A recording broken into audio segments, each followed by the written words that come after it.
Welcome to Working Smarter, Concise Compliance Conversations featuring Wendy Rubis, sponsored by Village MD, primary care physicians, practice medicine the way you've always wanted, data, resources, and clinical decision support to care for your patients inside and outside the exam room. Hi, welcome to Working Smarter. I'm Wendy Rubis, General Counsel for Village MD. And today we're going to talk about a very important and critical topic that's affecting all physicians in healthcare, the opioid epidemic. This is so complicated that I wanted to bring in some experts to help me. So first, I want to introduce Mr. Ed Rickert. Ed has a bachelor's in pharmacy, and he's a trained attorney here in Chicago at Quarles and Brady. Ed has been a resource to me for many years, and every time I talk to Ed, I get smarter about what's going on in the world of pharmacy. In addition, it's such a pleasure to have Hazel Manzano here. Hazel, how are you? I'm well, Wendy. How are you? Good. Hazel, if you work with Village MD, you probably know Hazel. She's our Vice President of Product Development, and she's truly an inspiration in terms of training and helping physicians adjust to the new value-based environment. We constantly hear how much our physicians value Hazel. So thrilled to have both of you here today for this conversation. To kick us off, let me just sort of try to set a little bit of a background. And we all know, if you just watch the evening news, that there's an opioid epidemic in the United States. And if you're watching along with us, you can see we have something from the CDC here that describes the number of opioid deaths, the heroin addiction per 1,000. And the numbers are just absolutely shocking. And when you look at this, you see it has to change with regard to the opioid epidemic. As I've been a healthcare lawyer throughout this time, I would just say my experience with this, Ed, is I was working in hospitals when pain management was considered a value. And so it was like everybody was ashamed because our patients are in pain. And so I remember hospitals being very proud of, almost joking about, if you're here, you're not going to be in pain. And then suddenly in 2015, this is just my own story of how I became aware of this. President Obama issued this presidential, I don't know if it was an order or memo. It was weird. I had never seen anything like it. And he basically said to every federal agency, like, look, you've got to address, we got a problem here. This is the first I heard of it. Since that time, everybody has come out now with their own programs around this. So is that kind of how you? It's interesting that you focus in on that 2015 timeframe. Government is historically throughout history very slow to react, right? I mean, the Food, Drug, and Cosmetic Act didn't really get any teeth until the book The Jungle came out. Talking about the terrible things that happened in the meatpacking industry. Yeah, right. It's always a tragedy that spurs reaction. And what was going on prior to 2015, prior to the Obama proclamation, people were aware that there was an issue with opioid addiction, and people are becoming increasingly aware that opioids were being dispensed at alarming rates. I mean, DEA issues quotas each year. That tells manufacturers. I didn't realize that. Yeah, okay. They issue quotas to tell manufacturers how much opioid you can actually produce. To make. And so that makes how much is available in the marketplace. And those quotas increased over the years because of the prescribing patterns of these drugs, which do have legitimate medical use. Right, and people who are in pain. We all know someone with back pain or chronic, pain. Yeah, yes. They need this medication, but what ended up happening is that there was also discovery that there's a lot of abuse going on, a lot of diversion of drugs from legitimate sources. And it got to be such of a high-profile issue that it required the federal government to step in. So in my way of thinking, this was like a watershed moment. The reason I wanted to have this today is that I think there have been a lot of agencies addressing this that physicians may not know about. And so our goal for today is just to kind of describe some of these laws, rules, guidelines, et cetera, and just to raise awareness. I think, for me, when the Joint Commission then in 2016 came out with this statement, I thought it was a remarkable turn of events. And they actually had this, what was almost a defensive statement. And I'll read the first sentence of it. It says, in the environment of today's opioid epidemic, everyone is looking for someone to blame. I don't mean to laugh, but it was such a, to your point, late awareness on their part that we're so focused on managing people's pain, we may have overcorrected. And again, please jump in.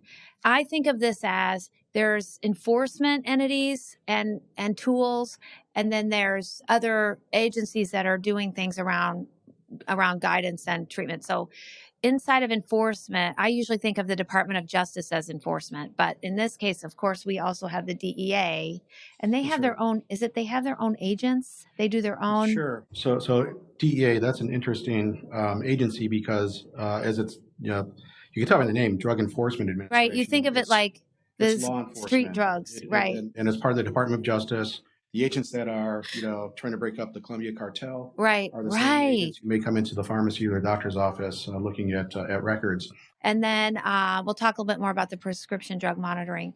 But then on the other side is all these other agencies that aren't necessarily arresting or enforcing abusers, but they're issuing a wide variety of different laws and regulations about the appropriate use. And this is, Hazel, where, we were talking before about, so we just want to sensitize folks to what some of this is going on. And Ed, I have to admit this, I think I took this sentence from you. The drug war has moved from the streets to the pharmacy, which I just love that line. So I did take it. But I probably took it from somebody else. So okay, good. No, it's so good. It's so good. You can see the enforcement here. And every year, the Department of Justice, like in April, they do this takedown. I don't know why they call it that. It's so dramatic. And they issue all of these indictments and things like around the same time. This past year, I noticed a lot of them were opioid related, a lot. And I mean, when I read them, what stood out to me is that most of them were not like a good faith. I happen to have a heavy hand with prescribing, but they were egregious, at least in the DOJ takedown. It was. I mean, there's definitely the low hanging fruit, and there's enough low hanging fruit out there that the high profile cases tend to be the ones that are just blatant and obvious. When you see, in the pharmacy world, you see some of those pharmacies in South Florida that were getting broken up a few years back. When you looked at the pharmacy, it didn't look like the Walgreens or the CVS or the any other pharmacy that you're familiar with. There were armed guards sitting outside the door. There were where was this? South Florida. A lot of these pain pharmacies and pain physicians. It was. It got to the point where when the DEA was going in to some of my clients' pharmacies, asking about what they do, and do you know your prescribers? Have you visited? The pendulum swung so far in the other direction. They're coming into legitimate pharmacies, and there's less of the low hanging fruit. So now they're going after some of the other ones, and they target. If I could just take a minute, kind of explaining this whole this whole war on drugs, moving from the streets to the pharmacy. It really started out with the idea, let's look at the model, how do you bust up the Columbia cartel? You could arrest as many street-level dealers as you want, but as long as the cartel is still providing product, there's going to be product on the street. So the DEA focused first on manufacturers and wholesalers, and they imposed an obligation on wholesalers to identify pharmacies that were making unusual purchases of controlled substances. So in this case, that's manufacturers and drug wholesalers. Oh, wholesalers, like that would be like AmerisourceBergen or something. Middlemen, the middlemen. So manufacturers manufacture, and most of the time they'll sell to a wholesaler. Got it. Okay. Pharmacies. So they impose this obligation on wholesalers to report to DEA anytime there's a suspicious order. Without much guidance as to what is a suspicious order. And eventually they started going after wholesalers and shutting down some wholesalers. Some very good, reputable wholesalers had their warehouses shut down. So that allowed then the DEA to identify the pharmacies that were large. Right. So they're going down the chain. Yeah. Exactly right. And now they're at the point where they get all this data from the pharmacies, which include not just patients, but also prescribers, and they're identifying prescribers as well. So prescribers were always a focus. Yeah. But I think they're becoming more of a focus. In this latest round.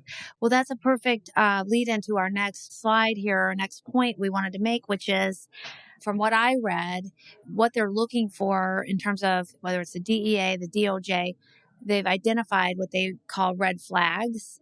I don't actually have personal knowledge. I've not had a client or been involved with one of these enforcements, but I believe they've said publicly this is what they're looking at. Yeah, these are the types of red flags. There's others. If there's anybody out there who's not familiar, the DEA has got a manual, a practitioner's manual that they actually publish on the DEA webpage that will tell physicians the types of things that they look for. Good to know. We'll make that manual available to our physicians if they want it. Yeah, it has all this. Some of the things when you work with pain management physicians, one of the things that they look at is high prescribers of controlled substances. Well, if you're a pain management physician, you're going to That's prescribe all a you lot of do, controlled right? substances. Patients coming from long distances to see you. Well, if you're a specialist and an expert, patients are going to come from a long distance to see you. So those are not necessarily, we got you because of A, B, and C. It just puts you on like a trip, like you're flagged. Exactly. Yeah. Right. But for the primary care providers, which areas are they looking at most often as far as red flags? So you gave great examples for a pain management specialist, but what should primary providers look out for as well? Okay, sure. It's not like the DEA will focus on these individual factors. It's taken kind of collectively. So if you have, let me back up one step, because it's not only the DEA that looks at these red flags, but DEA expects pharmacies to look at the red flags. Oh, okay. So when pharmacy gets a prescription, they say, well, wait a minute. Are they supposed to second guess the physician now and go, okay, we agree or we don't agree, this was a good idea? I think, a lot of my physician clients get upset because they get calls from pharmacies throughout the day. I can imagine it's annoying. And the reason that they're doing that is because of this red flag issue. And if a pharmacist looks at a prescription and doesn't really know the patient all that well, but sees that, hey, this doctor, I recognize this doctor, he prescribes a lot of controlled substances, and this patient came from a long way to see that doctor.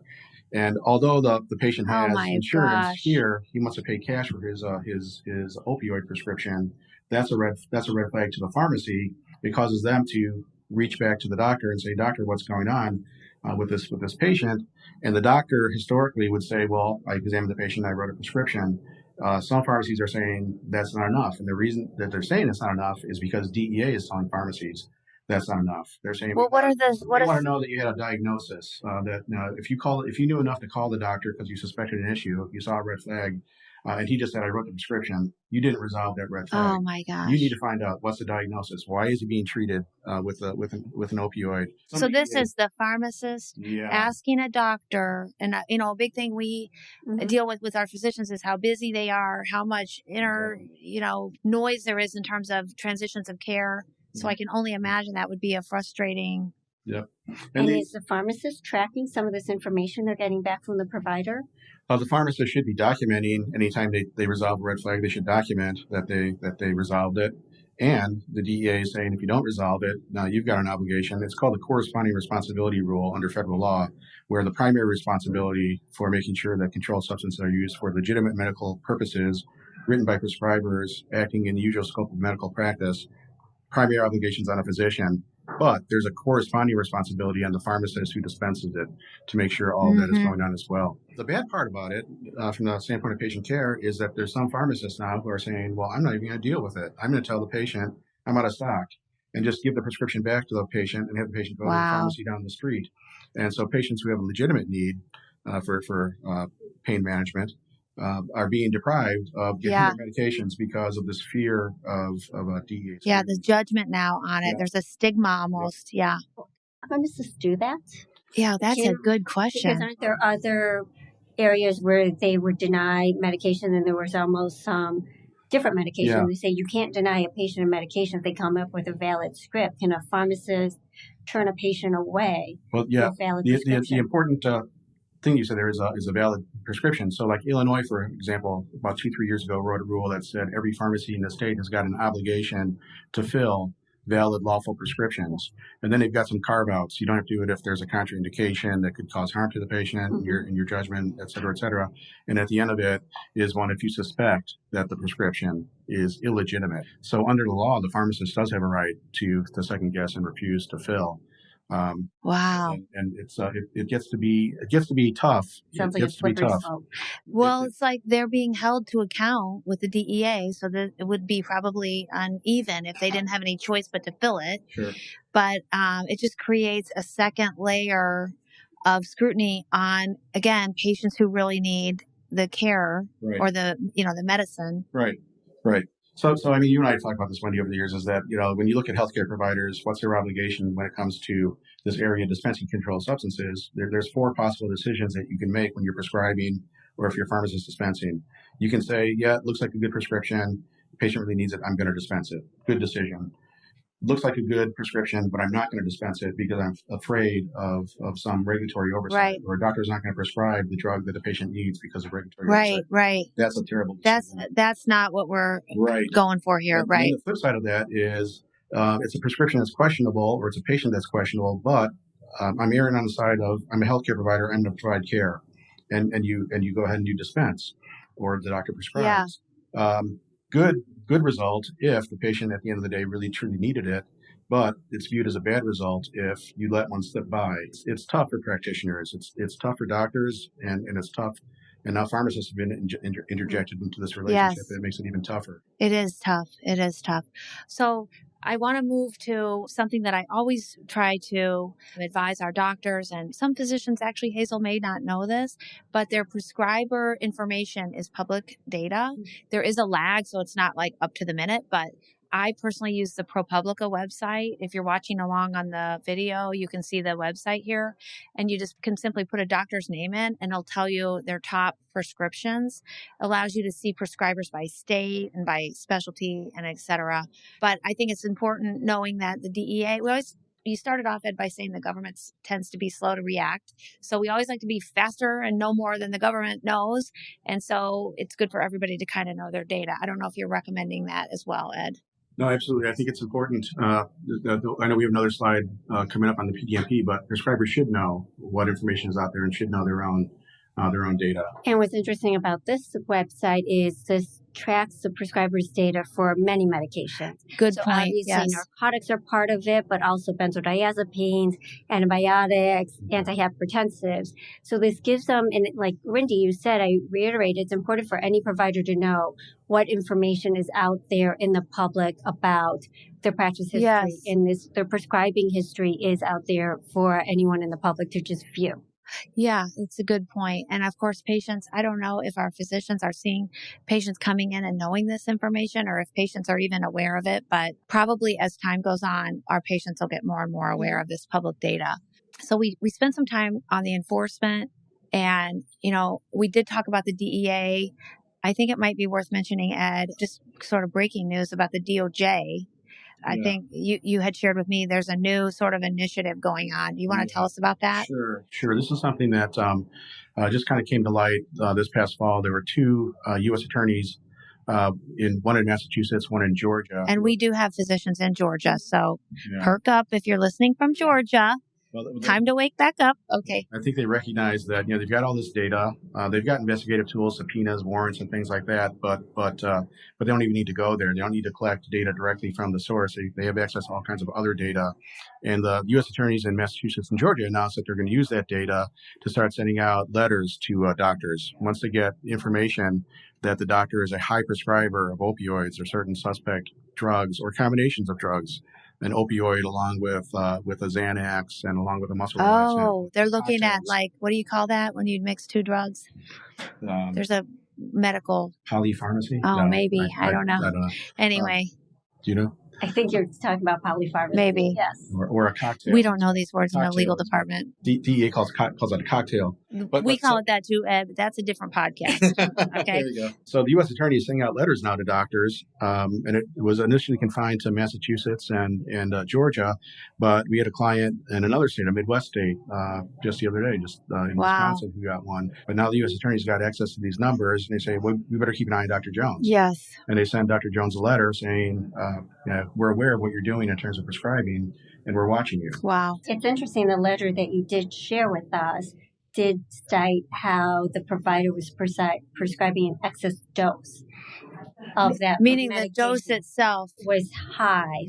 Over a period of time, they were prescribing an excess dose to a higher number of patients. Yeah. Okay. Well, and that's part of the data that they collect, right? Mm-hmm. So not just number, but dose and number. If this is what the U.S. Attorney's Office is focusing in on, doesn't mean that these doctors are going to get indicted or they're going to lose their medical license, but it means that now they've got the government watching what they're doing. And my concern is that there's going to be a chilling effect. It's going to be the next time a doctor sits down with a patient, are they going to be afraid to They're thinking about the DOJ. Yeah, and that's. But one thing I would say, Ed, in other areas of enforcement, there's such a thing as what they call probe and educate. Okay, that's a CMS term. Very unfortunate, actually, term, but that's what they call it. Okay, and that is based on your billing patterns. we see you have high billing. We're not looking at anything else but just your data. And I'm going to let you know your data is high. Sure. So I'm going to send you this letter. And if it stays high, then we're going to get more interested. That's the way Probe and Educate works in billing. Okay. And there are indictments where the government says you got education, quote, quote. Okay. And you ignored it. Nothing changed. And so now you get a little bit more than education. So I wonder if we would think of this type of letter as the same way, meaning given no other change, at some point, if you stay on their radar, they're going to get more interested. And if so, what I would tell physicians first and foremost is do not ignore the letter. Do not also overreact to the letter, but it's a time to be intentional about your practice patterns. Is that the way you're thinking about it? I'm just curious too. Are they looking at the physician's specialty? Because there are certain physicians who focus on palliative care, hospice, cancer treatment, and obviously pain is a big component of appropriately managing the patient. Sure. Are they looking at that in their specialty? If you're a palliative care specialist or in hospice, or do we know? Unfortunately, we don't know. Okay. Because we don't know how many doctors have gotten these types of letters. We don't know what the U.S. attorneys in a particular jurisdiction are looking at when they get the data. I doubt very much that they're taking the time, however, to look at, here's this doctor prescribing X number of opioids. Let's see what his practice is like. Let's see what he does. That's more along the lines of investigation to gather evidence. And this is not that. This is. I'd like to probe and educate. I think you're exactly right. The idea is that, hey, you hit the radar, you see this, might be fine, but it might not be fine. Right. But we're putting you on notice that we're aware. And so what I always tell my clients, listen, if you get a probe and educate, which again, we're not sure that's what this is, but it feels like it. The thing to do is to run right into it. Don't ignore it and look at it and go, yes, my billing is high. I'm going to adjust. So I would say to our physicians, if you get one, you want to call Village MD, we'll be happy to talk with you. And it may be important to call the DOJ and tell them you got it and tell them you're looking into it. It may be a thing where you look at your practice patterns. And if you have a high number of cancer patients or it's appropriate, then you just want to make sure you're ready to answer that question and don't overcorrect. I guess that's how I'm thinking about it. The other point we wanted to make and why we're so happy to have you with us, Hazel, is there's a whole bunch of other stuff going on. And in HHS alone, they're producing all kinds of materials about research. Of course, addiction, prevention, treatment, recovery, which we all know is a huge need. Better data, pain management, and the ideas and attitudes about pain, I think, as a result of some of this are changing. Like I said, just targeting of having overdose reversing drugs available to paramedics and even schools and things like that. So, of course, there's a lot of things going on. One of the things that I thought was helpful to mention that I think probably most people are aware of, but is this PDMP, which in my understanding, Ed, you can help me stay on track here, but this is an online history. And what we saw before was a prescriber history. This is a way that a prescriber would check a patient to know, okay, actually you're drug shopping, you're already getting this medication elsewhere, or this actually isn't safe for you because you're not on. I mean, this is great in a situation like Hurricane Katrina or something where people just know I take a blue pill, but here I think this is focused just on the controlled substances. Am I right about that? Right. That's right. PDMP, prescription drug monitoring programs have been. Every state now has got one except for the state of Missouri, which is very weird. Which is strange. Yeah. If you're listening to this from Missouri, give Village MD a call. We'd be happy to work with you. Yeah, this is a tool for the practitioner to take a look. A new patient comes in, you can assess the patient by doing your typical exam. But here's one more tool. Okay. The PDMP database to see whether this patient has got a history of opioid use. What's going on with this patient in terms of other doctors that the patient might be seeing. It's not mandatory to check that PDMP database in most states. Okay, some states it is. Some states it is mandatory now, and more states are kind of going in that direction. But it's good practice in general that if you've got a new patient that you're just vetting for the very first time and is complaining about pain, says, the drug that's always helped me is Vicodin.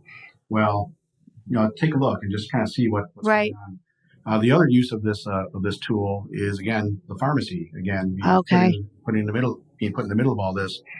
Pharmacies are expected also to refer to the PDMP, not just for checking up on patients, but also for checking on prescribers at times. I think so many of us working in healthcare cannot imagine what it's like to be a physician today, because they have a coder checking up on, did they write every single thing down that they were supposed to do?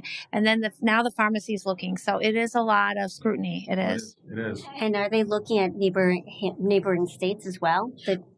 Right, Illinois, Oh, Indiana. good question. That's a very good question, Hazel. And the problem is that since each state has their own, Yeah. there's not a whole lot of interconnectivity.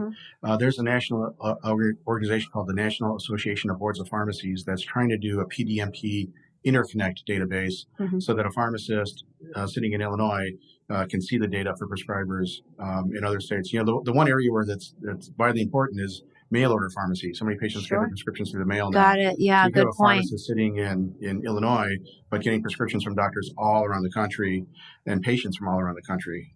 So how does that pharmacist, Got it. consult that? So right now there isn't. So if you cross state lines, you're in a different PDMP. Potentially, yeah. Got it. So another thing that I wanted to just mention and Hazel, hear your point of view on, that I became aware of is, as I said, after the President Obama declaration, suddenly there was these CDC guidelines. The first time I read these guidelines, now I'm not clinical, so I'm not endorsing by any means. I'm not aware of what is good clinical practice. My goal is to make folks aware that the CDC has guidelines. Note, these are for primary care physicians. That's what these guidelines are written for. Is that something you've ever seen before, Hazel? And what is your opinion of that? I think we should just be aware. It's interesting, the slide you showed earlier in the presentation from the Joint Commission just said that there are recommendation is that there are standards for pain assessment, treatment, and education. And that's how far they went. Yet the CDC actually published national guidelines on the appropriate way to prescribe opioid medications. And then what's interesting is the NIH also refer to those guidelines when they talk about how the provider can play a key role in helping stop the opioid overdose epidemic. So there are these national guidelines out there now that many times are being referred to, and I think providers should know what they are, what the standards of practice, at least the CDC is expecting them to practice under, and be aware that it's there. And I think from what I've read, and I don't know, but there's different opinions about this. I noticed in California, they have their own, which is so California, but they don't necessarily agree with the CDC. They've got their own California Medical Association guidelines. So I'm sure there's others as well. And so I think this almost becomes a standard of care in a sense, which isn't necessarily what we would want it to be. So I guess we're just recommending people to develop their own standard and develop policies to account for how they're assessing their patients and treating them, and that they're educating their providers. Yeah, good. So we always try to leave with key takeaways and some practical suggestions for our doctors. First of all, I just want to thank both of you. I think this has actually been so helpful. I know I learned a lot. Hopefully this is helpful to our listeners and our physicians. Key takeaways for today is be sure to look up your public data, and we have a website here for you. If you need help, let us know. We're happy to show you where those are. Know about your state PDMP and utilize that as an important tool just to help you in your decision making. Be aware that there are clinical practice guidelines. Know what they are and decide what's right for you. There's many, many other resources available. The AMA has a whole website dedicated to physicians to help them work through this crisis. And so I have a feeling, Ed, we're going to be talking about this and other important topics. There's so many things going on in drug regulation right now, but really appreciate your help, and Hazel, your help. And thanks so much for joining us today. Thank you for having me. Thank you. Thank you to our sponsor, Village MD. We hope you will join us for future concise compliance conversations.